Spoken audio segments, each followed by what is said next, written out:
G'day West Beach Youth, it's Andrew here. I hope you're well. I hope you're ready for a next installment of the book of Daniel. We're going to dive into Daniel chapter 5, and this is a very famous chapter in the Bible. You think I probably say this about every chapter. There's an amazing amount in the Bible. It's an incredible thing to get to know it well, and as I always say, there's so much more going on than you think.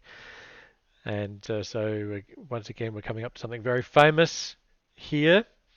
Um, One of the things that's famous about this is this happens at a place inside a palace, and we know exactly where it was.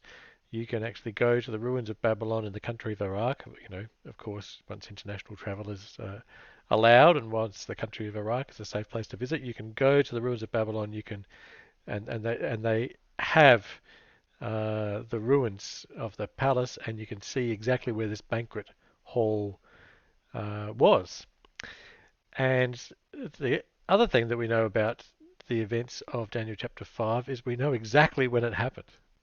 It was the night of the 5th of October, 539 BC, because this is a major event in world history that is covered in this chapter, and there's a whole lot of archaeological evidence which uh, goes alongside this account in the book of Daniel as well. And so this is a really important chapter. And so let's dive in together, and I'll be your tour guide, and let's see how we go. King Belshazzar gave a great banquet for 1,000 of his nobles and drank wine with them. This is a story of a party, a massive party, a massive booze up. Perhaps you've noticed that very first words starting this chapter, King Belshazzar. This is not King Nebuchadnezzar anymore. And sure enough, this is much later on. Daniel is an old man by this stage. At the start of the book of Daniel, he's a teenager who's been brought over to Babylon from Jerusalem. Um, and Babylon was the most powerful city, the capital of the world, center of power, place to be. Um, Always under construction, amazing buildings, incredible place. And King Nebuchadnezzar died. As best we know, his son-in-law became king for 4 years and then died. His son-in-law had a child. We don't know quite how old, but quite a young child, who then was like a child king, only for about 3 or 4 months until some conspirators in the palace decided they want to take over the kingdom. So they got together, they murdered this little child king and took over the kingdom themselves. And then, so this uh, next king, I've forgotten his name. Then by the time we get to this chapter, he has nicked off. He's just, it's another long story. He said, I'm out of here, and handed the keys to his son Belshazzar and said, right, you can take over, you can rule in my place. While I'm gone, here's the keys, son. And this is King Belshazzar.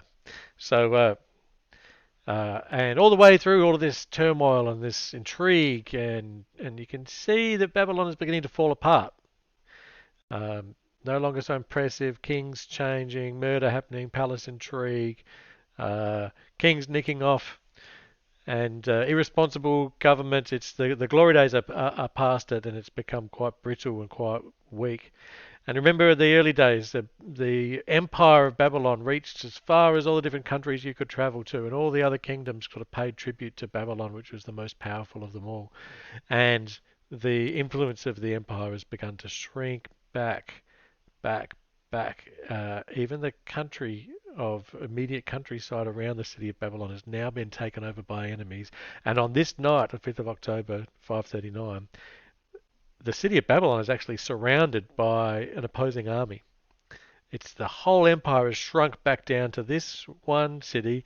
There's soldiers all around it.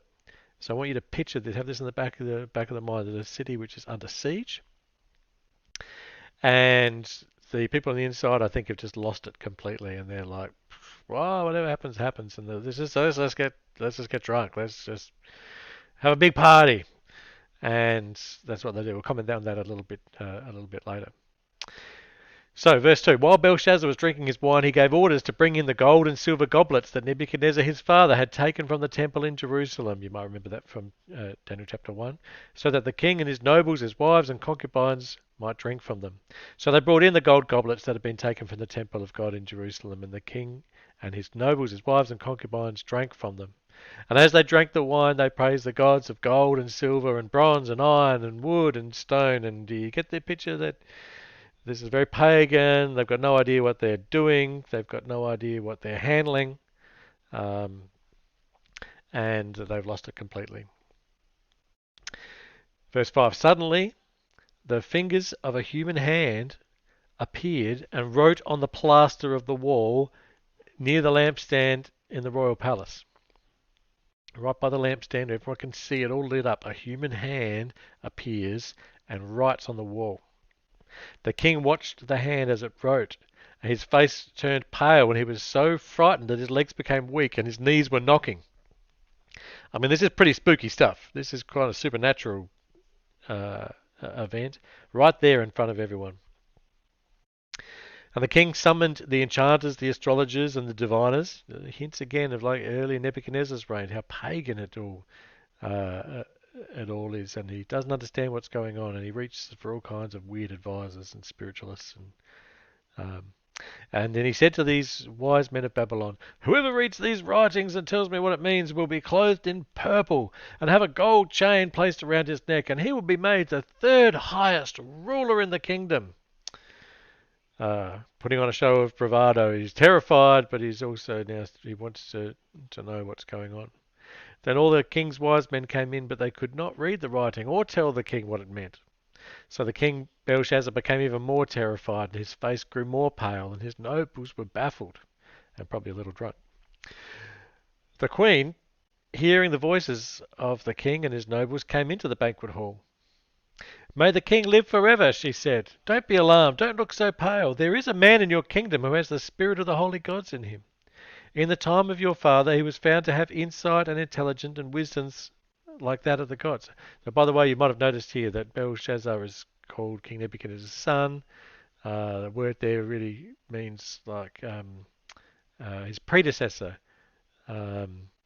as well. Like I said, it wasn't his direct son. Although any of those temporary, short-lived kings would have seen themselves. I mean, King Nebuchadnezzar was the big, impressive king, and all the other ones who took over and tried to sit on that throne would have seen themselves as sort of walking in his shoes, and referring to him as the father, as the predecessor. Where are we? There's a man in your kingdom who has the spirit of the holy gods in him. In the time of your father, he was found to have insight and intelligence and wisdom like that of the gods. Your father, King Nebuchadnezzar, appointed him chief of the magicians, enchanters, astrologers, and diviners. And he did this because Daniel, whom the king called Belteshazzar, was found to have a keen mind and knowledge and understanding, and also the ability to interpret dreams, riddles, and solve difficult problems. Call for Daniel, and he will tell you what the writing means. Now, Daniel's still there in Babylon, still serving, still being himself, still secure in himself, despite everything turning to a bit of rubbish all around him and great danger to the city. He's got his identity somewhere else. He's not tied into the fortunes of Babylon. So Daniel was brought before the king, and the king said to him, "Are you Daniel, one of the exiles my father the king brought from Judah?" So Daniel has obviously been sidelined by Belshazzar. Doesn't even know who he is. He's no longer in this high position of authority. I have heard that the spirit of the gods is in you, and that you have insight, intelligence, and outstanding wisdom. The wise men and enchanters were brought before me to read this writing and tell me what it means, but they could not explain it. Now I've heard that you are able to give interpretations and to solve difficult problems. If you could read this writing and tell me what it means, you will be clothed in purple and have a gold chain placed around your neck, and you will be made the third highest ruler in the kingdom. Then Daniel answered, "You may keep your gifts for yourself and give your rewards to someone else. Nevertheless, I'll read the writing for the king and tell him what it means."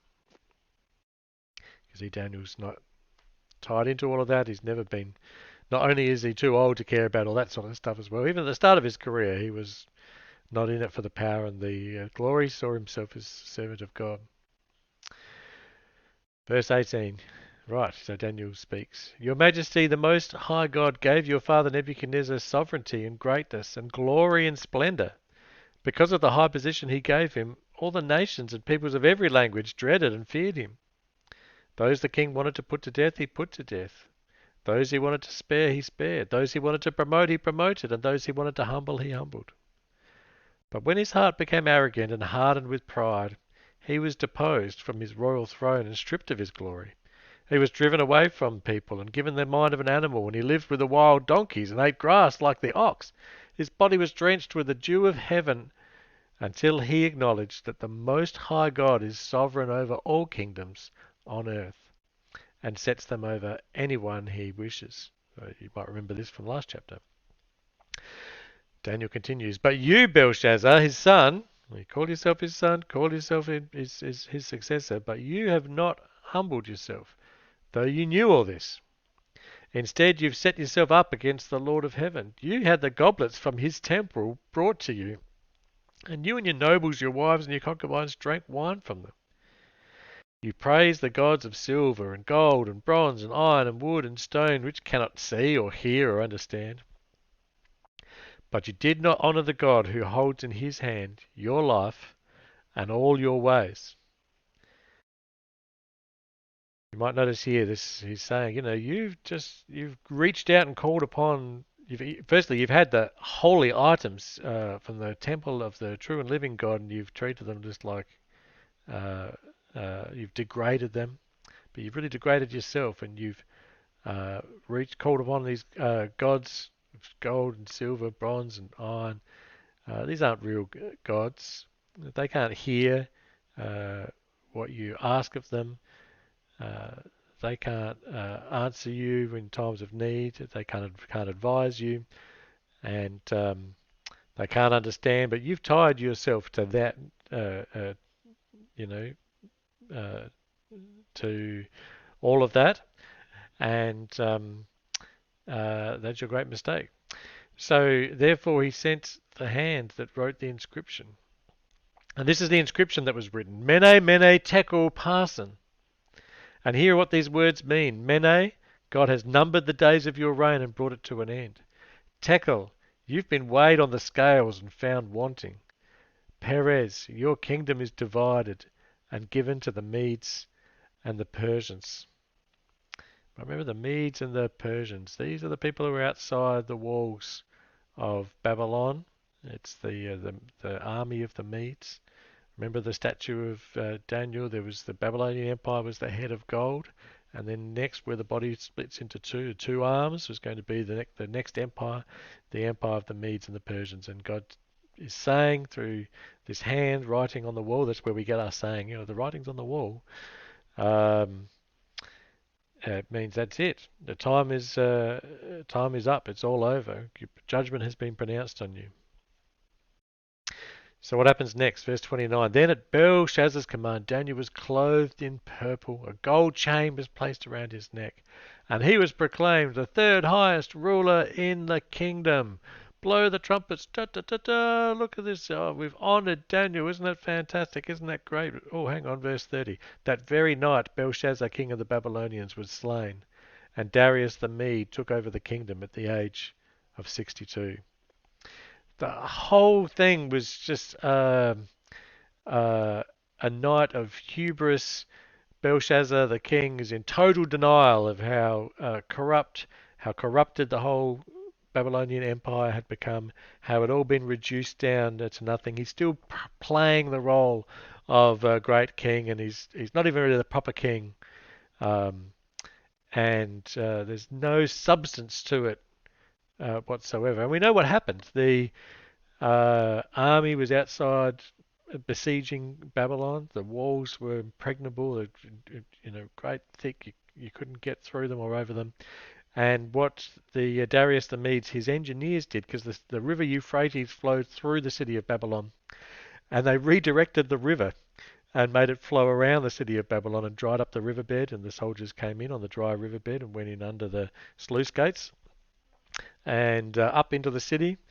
No one in the city could even be bothered resisting them. There wasn't any fighting. They went straight to the palace, straight to Belshazzar and grabbed him and killed him. And Darius the Mede just slid into the driver's seat, took the keys and took over. And at the age of 62, and Daniel is there, and he's going to continue on, and we'll see what happens in the next chapter. So, what do we make of this? Um, this overarching theme of the book of Daniel is how God's kingdom is the really lasting kingdom, and Jerusalem can have its ups and downs, and very significant downs even can be diminished. You can take God's people and take them to a foreign place. It doesn't change the fact that God rules over all the kingdoms and raise and can do with them as He wish, and that God's kingdom is the only true and lasting authority uh, that there is. And there's the underlying message to just beware of the trap that sometimes God and His kingdom can seem far away, they can seem unimportant, they can seem weak, they can seem dead, they can seem like powerlessness, it can look like the way of losers, and other things can just seem so impressive and grand, and you hitch yourself to them, find your identity in these other things, have a great career, get rich, tie yourself up in your property portfolio and have a really amazing house. It's amazing that people sort of anchor themselves to or tie themselves to find their authority, find their identity in, and and then hold loosely to the kingdom of God. And of course, Daniel stands as somebody who did it the other way around, and that's what we want to highly recommend. Is while you are young, determine yourself to say, I'm not going to be overdazzled by other stuff that looks impressive for a while that can be a massive letdown. Because you bind up your identity as being, I belong to this magnificent ship, Titanic. This is my life. This is my prestige. This is my name. And of course, it hits an iceberg and goes down, and you go down with it. Um, or as the old Christian hymn, you might have heard this hymn with the chorus, "On Christ the solid rock I stand. All other ground is sinking sand. All other ground is sinking sand." We've got to really think through what is going to be the absolute cornerstone of your life and let it be something that is truly meaningful, truly lasting, truly noble, truly good, and have that as your core identity. And sure enough, you'll find yourself in Babylon and out in the world and uh, serving and working perhaps for people who don't know God, but you don't be tied to them. This great party that was happening that night is a meme that happens over and over again. It happens in Hitler's bunker just as the Russians came into Berlin. They were having a great big booze up, and Hitler didn't himself wasn't into drinking, but all the people around him just lost it and just were, oh, let's just get all the alcohol that we can, and but just forget about all this that's happening, and let's just go down eating and drinking. Um, and Sometimes people think, I'll repent at the last minute. I'll jump off the Titanic and I'll grab onto a lifeboat. And a lot of people don't. Like, you find your identity in something and then it fails. You just can't disentangle yourself from it and you go down with it. So, I might have said this before. The picture I have through all of this is, what is solid ground to tread on? I don't know if you've ever been walking across a river or something like that and treading on rocks and things like that, or in some other space, and you put your foot and rest your weight on something that you think is solid, and then it gives way underneath you. And I don't know if that's happened to you before. The feeling you have, the stomach drops out from you, the shock, the horror, you're out of control. What you thought was solid, and then you fall with it. And sometimes in life you have a little experience like that. Something you thought was solid to stand on falls out from under you. Uh, that's bad enough when it happens in just a little moment as well. Don't let that be the story of your life. Stand on what is truly solid and lasting. Find your identity, find your shelter, find your peace, in the kingdom of God, not only is it solid and lasting, it's good. Um, and it's full of God's love and peace and grace and power, and it's the place that we were made to be. So stick with that. Thank you for tuning in. This has been another amazing chapter. If you've got any questions, let me know. Otherwise, we'll see you again next week. Bye for now.